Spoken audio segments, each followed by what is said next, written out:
ஆமா, ஹிந்தி பண்டிட் என்ன, சர்வஜ்ஞரா என்ன? அவருக்கு இந்தி, சம்ஸ்கிருதம், இங்கிலீஷ், தமிழ் தெரியும். வில்வமரம் தெரியுமா என்ன?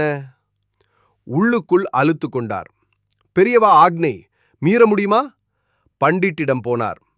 பண்டிட், சுவாமி காஞ்சிபுரத்துல வீடுகளை தவிர வேற எங்கேயாவது வில்வமரம் இருக்கான்னு தெரியுமா?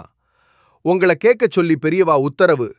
ஹிந்தி பண்டிட்டுக்கு ஹிருதயமும் மேனியும் சிலிர்த்தது.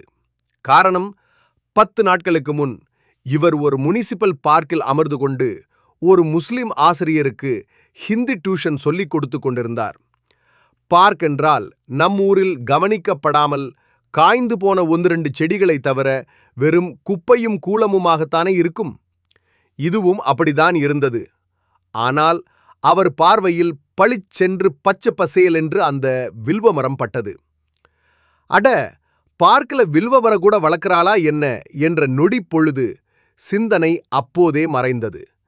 இப்போது பாரிஷதரின் கேள்வி அந்த சிந்தனையை ஆழத்திலிருந்து ஆச்சரியமாக மாற்றியது. வாங்க, என்னோட காட்டுறேன் என்று பார்க்கில் உள்ள வில்வமரத்தை காட்டினார். அப்புறம் வெகு நாட்களுக்கு அந்த மரத்தின் வில்வதளங்கள்தான் பூஜைக்கு கொண்டு செல்லப்பட்டது. 2 நாட்களுக்கு பிறகு அவருடைய மகள் அவரிடம், ஏம்பா, யாரோட கண்ணிலையும் படாத இடத்துல வில்வமரம் இருக்கிறது உங்களுக்கு மட்டும் தெரியும்னு பெரியவாளுக்கு எப்படி தெரிஞ்சது என்று கேட்டாள். பெரியவாளோட பல லீலைகள்ல இதுவும் ஒண்ணு. இதுல லீலைக்கு என்னப்பா இருக்கு? உங்களுக்கு நிறைய ஃப்ரெண்ட்ஸ் இருக்கா?